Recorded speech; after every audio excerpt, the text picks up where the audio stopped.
Chapter 8. Amends and the Dark Door. Where Love Went Deepest. Step 8. Made a list of all persons we had harmed, and became willing to make amends to them all. Step 9. Made direct amends to such people wherever possible, except when to do so would injure them or others. This is the longest chapter in this book, and the heaviest, and it should be. It has two jobs, and the first is the programs, the list, the willingness, the doors, the amends, the outward repair that 7 inward chapters have finally made possible. The second job is one the program, in its wisdom and its modesty, mostly leaves to others, and which this book promised in its first chapter to take up and see through, the other direction on the amends road. Because you will discover, standing at the doors of the people you harmed, a fact the steps do not dwell on but your heart will not let you skip, that some of the doors on this road are yours. That harm ran toward you as well as from you. And for some of you reading this, what ran toward you was not ordinary harm at all but the other thing, the thing this book has been carrying carefully since chapter 1 and now must set down on the table, what should never have happened to anyone, ever. This chapter will not leave until it has stood at that door too. It will not blink, it will not explain, and it will not leave. That was the promise. Here is its keeping. The list. Begin with the program's business, and begin where step 8 begins, not at anyone's door, but at your own kitchen table, with a pen. Made a list. The genius of splitting the amends across 2 steps is the same genius that split readiness from asking. The program knows the Parliament of Chapter 6 is still in session, and it refuses to let the terror of the 9th step doorbell prevent the honesty of the 8th step list. You are not, tonight, ringing anything. You are only writing names, all persons we had harmed, and letting the list be true. The 4th step's 3rd column started this, the 8th step finishes it, and finishing it means enduring 2 specific discomforts. The first is completeness. All persons, not the safe ones, not the ones likely to receive you warmly, not only the ones whose harm still keeps you up. The parent you froze out. The child who watched. The colleague who covered. The friend whose loyalty you spent like currency. The stranger, even, whose name you never knew. The second discomfort is stranger, and nobody warns you. Many of the names on this list are also on the resentment list. The people you harmed and the people who harmed you overlap. Of course they do. Harm is a weather system, not a duel. And the 8th step will ask you to write a name in the debtor column that your whole body insists belongs in the creditor column, and to become willing to make amends to someone who, by every honest accounting, owes you amends they will never make. The program is unyielding here, and its reasons are not moralistic but surgical. Your side of the street is the only side you can clean, and an unclean side of the street, whatever the other side looks like, is a place where resentment grows back. Willingness to them all does not mean pretending the ledger ran one way. It means refusing to let their debts hold your repairs hostage. Then the doors. And here one distinction does most of the work of step 9, so take it slowly. An amend is not an apology. An apology is words about the past, and, examine it honestly, an apology asks for something. Forgiveness, absolution, the other person's labor of making you feel better about what you did. Many a 9th step has been botched into one more extraction, the amender leaving lighter and the injured party freshly burdened. An amend is different in kind. The word means mending, repair, and an amend gives, restores the money, corrects the record, tells the truth to the person who was lied about, shows up for the obligations abandoned, and, where the harm was of the kind no act can repay, offers the only currency left, which is a changed life presented in person, without excuses, with the bill acknowledged and the intention to live differently made concrete. The rooms call that last kind living amends, and for the biggest debts it is the only kind there is. You cannot give a childhood back. You can become, and remain, and be seen to remain, the parent or the son or the friend the harm made unimaginable. And over the whole enterprise stands the step's astonishing final clause, which may be the most morally sophisticated sentence in the program, except when to do so would injure them or others. Your amends are for them, not for you. If the confession would detonate a household, transfer your weight onto shoulders that never asked to carry it, or reopen for the injured person a wound they have sealed. Then the amend you owe is your silence, carried honestly, which is sometimes the heaviest amend of all. The ninth step is not the discharge of your conscience. It is the service of their good, and where those two diverge, their good wins, every time. Something happens to the people who walk this road, and the program documents it with a confidence that would sound reckless if a million witnesses hadn't confirmed it. Midway through the amends, not after, during, the promises arrive. We will be amazed before we are halfway through. A new freedom and a new happiness. The past neither regretted nor slammed shut on. Serenity, and the strange discovery that your own worst history has become, in trained hands, an instrument for reaching people nobody else could reach. Mark the word the founders chose. Amazed. Not satisfied, as of a debt retired. Not relieved, as of a sentence served. Amazed, the word for receiving what you could not have imagined in advance. Hold that word. This chapter will come back for it, because amazement is a clue, a small early payment on something this book has not yet shown you, arriving, as such payments do, before you are halfway through. The other direction. Now the turn. You have been standing at doors for weeks or months, saying the hardest sentences of your life to the people your history happened to. And somewhere on that road, perhaps at the door of someone who was both your victim and your tormentor, perhaps lying awake after an amend received with a grace you knew you'd never been shown, perhaps at no door at all, just driving, the other ledger opens on its own, and will not close. What about what was done to me? The father who drank first. The house where the fear was installed. The one who crossed the line no one may cross, and called it love, or discipline, or nothing at all, and was believed, and you were not. The program, whose lane is your side of the street, says little about this ledger, and its restraint is right for what it is, a fellowship of the harming, keeping its own porch clean. But a book that has walked you to other people's doors owes you honesty at your own. Some of what is in you was put there. Not all your wreckage was your weather.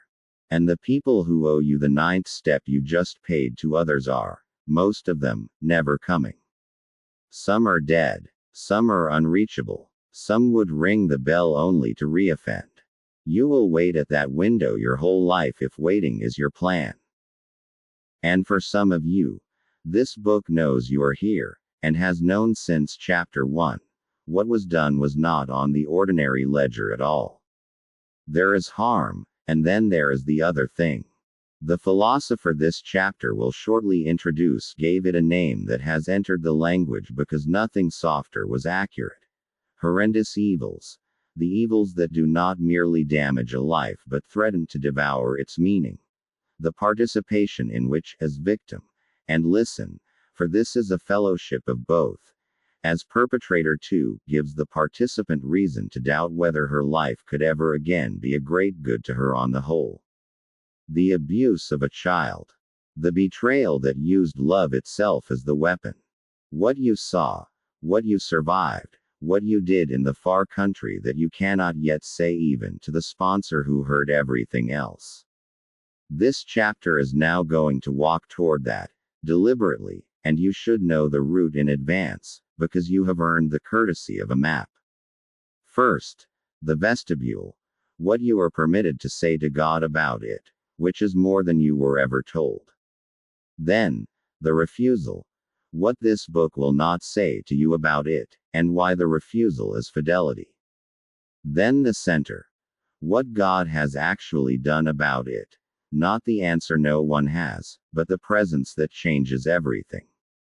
And then a witness, because arguments end where this road goes, and someone has to walk out ahead. The vestibule. Permission to say no and why. Before anything is said to you, hear what you are allowed to say. Brian McLaren, Mapping the Seasons of Faith, assigned to the season of perplexity, the season this material drags everyone into. 2 one-word prayers that most church-raised people were never told were prayers at all. No. And why? Refusal, and lament. And McLaren was not innovating. He was returning stolen property. Open the Psalter, the prayer book Jesus prayed from, and count. A third of it is lament, and the laments do not behave. They accuse. They demand. Psalm 88, alone in the canon, ends without one note of resolution. Ends, literally, in the dark, and was kept in the hymnal anyway, on purpose, so that the person praying from the bottom would find her own voice already canonized.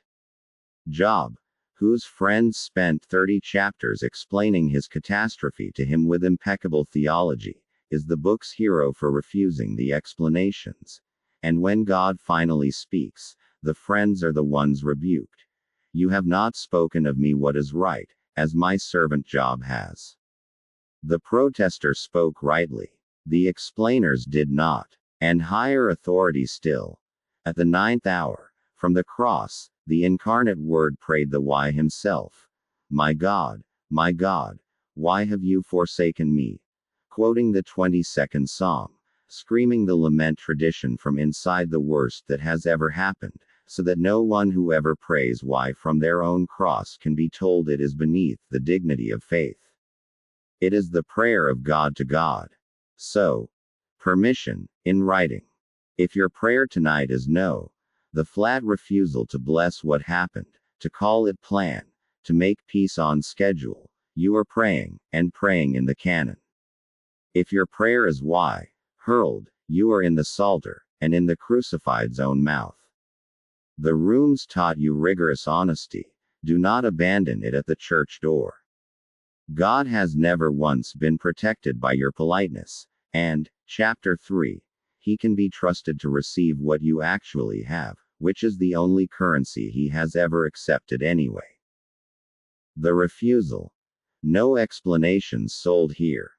Now, what this book will not do, stated as a vow. This book will hand you no explanation of what happened to you. Not because no reason exists in the mind of God, that is above this book's pay grade and everyone else's, but because no creature holds it, and everyone who has ever claimed to was selling comfort at your expense. You have met the vendors. Everything happens for a reason. God needed another angel. It made you who you are. God gave you this burden because you were strong enough to carry it. Every one of those sentences, however kindly meant, performs the same operation. It shrinks the horror to fit an explanation. And horrors do not fit, and the part of you that gagged on those sentences was not your weak faith.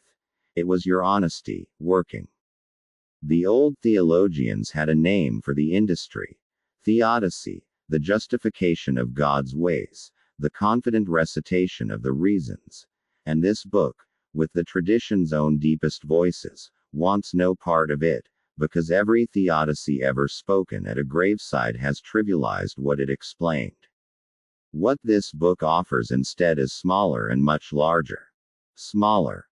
Only the consistency of hope. The demonstration, which these chapters have been quietly making, that nothing you suffered proves the arms are not there. That a world of real freedom, real bodies, and real time could be permitted by perfect goodness without that goodness ever once needing, using, or intending your specific horror, which was never necessary, never ingredient, never the price of anything, the fence this book drove in its first chapter and will never pull up. Larger. A presence and a defeat, which the next section will unfold. But first, one honest question deserves one honest answer. Why can't the accounting be done? Why not simply show that the good outweighs the horror and be done? Not from squeamishness. From arithmetic. To weigh two things you must hold both, and one side of this scale is a good that, the oldest promise in the tradition, eye has not seen, nor ear heard, nor the heart of man conceived. All any living person holds of that good as foretastes, the burning in the chest on a bad road, the unaccountable peace of the fourth morning, the amazement, before you are halfway through. A foretaste, Scripture's own word as down payment, proves the inheritance is real. It does not disclose its size. You cannot read a scale whose far pan sits beyond everything you have ever perceived, and therefore no one who offers you the calculation is telling the truth. Not the atheist who has summed the horrors and declared God impossible, and not the preacher who has summed the blessings and declared the horrors worthwhile. Both are pricing an inheritance from the down payment. The one who could do the arithmetic has declined to publish it and done something else instead, has signed the cost column personally, entered the ledger's worst line items in his own body, on a hill, at the 9th hour, so that whatever the unpublished accounting says, it was audited from inside the pit and countersigned in blood. You are not asked to balance the books. You are asked to trust the bookkeeper, who, it turns out, is also the Lamb. The center. In the pit, not using the pit. Enter now the thinker this whole movement has been waiting for. Marilyn McCord Adams. Oxford philosopher, Episcopal priest, and the person who did more than anyone in a century to force academic philosophy to stop discussing evil in the abstract and look at the worst. Spent her career on a double refusal that maps exactly onto everything this chapter has said. She refused to look away from horrors, coining the category and insisting that generic answers about freedom and greater goods, whatever their merits at the global scale, say nothing to the participant. That a God who was good to the world on average but not good to her, to the one in the pit, would not be the God of the gospel. And she refused the arithmetic, for the very reason just given. The good of God is not one more item on the scale. It is incommensurate, beyond commensuration with any package of created goods and ills whatsoever. And out of the double refusal she built the doctrine this book has been walking you toward for 8 chapters. Horrors, Adams argued, cannot be outweighed. The scale is unreadable and the very attempt obscene. But they can be defeated. Not balanced off by goods elsewhere, but overwhelmed from within, taken up into a relationship so great that the horror, without ever becoming good, without ever being justified, ceases to have the last word about the meaning of that person's life, that person's, the participants, within the scope of her own existence and not merely in some cosmic aggregate. And the engine of defeat is not compensation. It is incorporation. God's own entry into the horrors, really, personally, from inside, so that the point of deepest degradation becomes, unimaginably, a point of contact with the divine life itself. But presence talk is cheap, and you have heard it cheap. Every sympathy card says he was with you. How? How is the presence real and not rhetorical? Here everything this book laid down in its second chapter pays off at the bottom of the pit. Recall the disclosure. Creation is incarnation. God's making of you and God's self giving to you one single descent. Your deepest identity spoken and kept in the Word. And the Word's own humanity not generic but in hypostatic, concretely, personally, unrepeatably His, a real nailed body and a real 9th hour scream. Now follow that logic all the way down, because it goes all the way down. If the identification between Christ and the creature runs at the root of your existence, not adjacency, not sympathy, but the ground of your being. Then there is no floor of your history he was outside of. Not the room you cannot speak about. Not the night with no witnesses. The witness was there, not watching from a managed distance, which would be its own obscenity, but there in the only mode that matters. Knowing it from inside, in the solidarity of one who has personally occupied the bottom of the human condition and holds the deed to it. The author of this book has elsewhere put in Christ's mouth the words that belong at this exact spot, and puts them now where they have always been aimed. At you. I know this place. I have been here. This place is now mine as much as yours, and therefore yours as much as mine. And the embrace was never generic. He did not suffer for the species, with your case falling somewhere under the actuarial curve. Jesus embraced the cross with you in mind. Not you generically, you specifically. By name, in your particular history, in your specific horror. That is what the doctrine of the Incarnation is for. Not a puzzle about natures for the seminarians. A deed of co-ownership to the bottom of your life. And now the fence, driven one last time, at the one spot where everything depends on it. Because the counterfeit of this teaching is loose in the churches and it has hurt people in this book's audience. The claim is God was in the pit. The claim is not, and must never become, God used the pit. The instrument reading. The pit is God's chisel, the horror is the curriculum, your abuse is the strange severe mercy that made you who you are, is refused here, entirely, at the root. Occasions are not causes. The horror was never necessary, never needed, never the required ingredient of any good whatsoever, because nothing in God's purposes ever lacked what only a horror could supply. Say the whole fence in one breath, the breath this book has been saving since its first chapter. Nothing in the fall required that anyone do that to you. God never needed the horror, and the same arms that receive your necessary dying have already been to the bottom of what was never necessary at all. And one release, before the center of this chapter closes, spoken directly to the reader still trying to sort her own wreckage into the right bins. How much was ordinary suffering? How much was horror? How much was her own hand? You do not have to classify your wounds before you fall.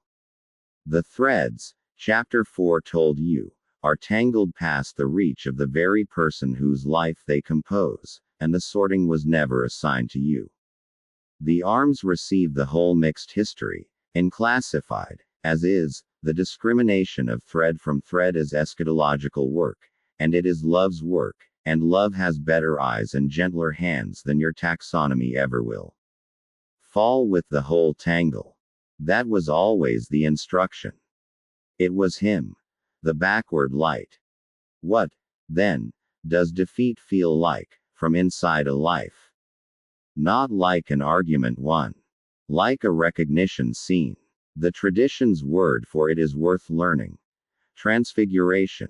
Not of the facts, which do not change and are not asked to, but of the seeing, a light that arrives late and travels backward. You have already had its foretaste, if the fifth step did in you what it does.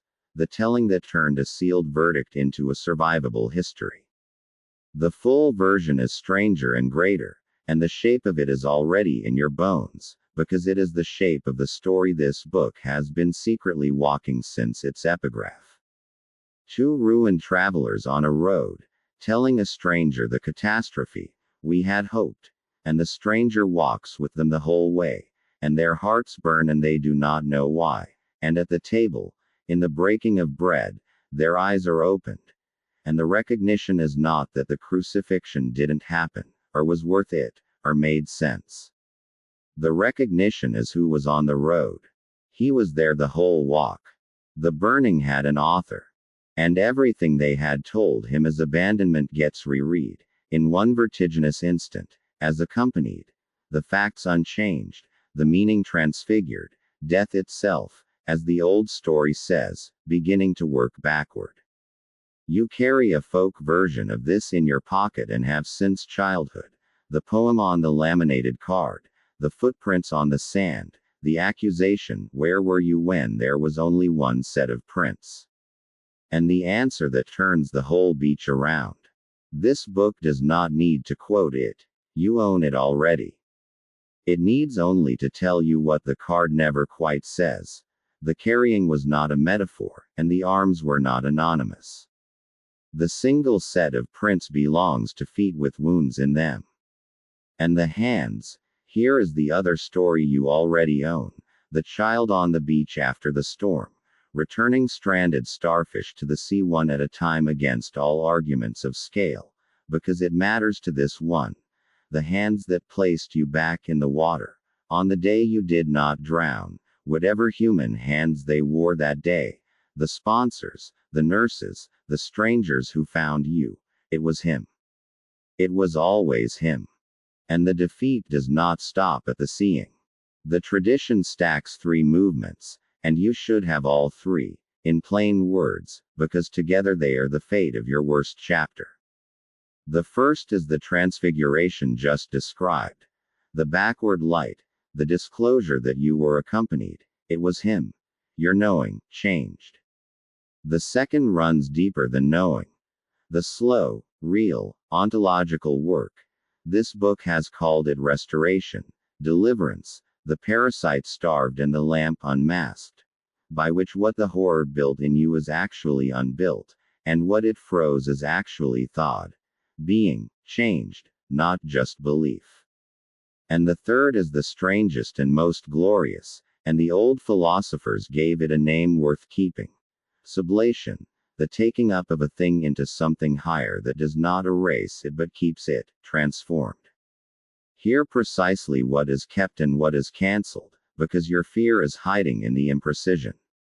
Your history is preserved in its particularity, not deleted, not rewritten, not issued the amnesia that some spiritualities mistake for mercy. It remains forever your history, every fact of it. What is cancelled is exactly one thing. Its claim to name you, the verdict function, the sub-basement sentence, the horror's pretension to be the truth about what you are. Verdict revoked. Record preserved. And the whole then elevated, carried up into the meaning of your completed person, where the wound, healed, does not vanish but does what healed wounds do, becomes a scar. And a scar, mark this, it is the last word of the doctrine, is not a disfigurement in the economy of the resurrection. The risen Christ kept his, showed them, was recognized by them. The scar is the place where the story of the wound and the story of the healing meet permanently in one flesh. The mark, forever, of where love went deepest. The witness. Arguments carry a person only to the water's edge. Past that, someone has to walk out ahead. So this book closes its heaviest chapter not with a doctrine but with a woman, and asks you only to watch her.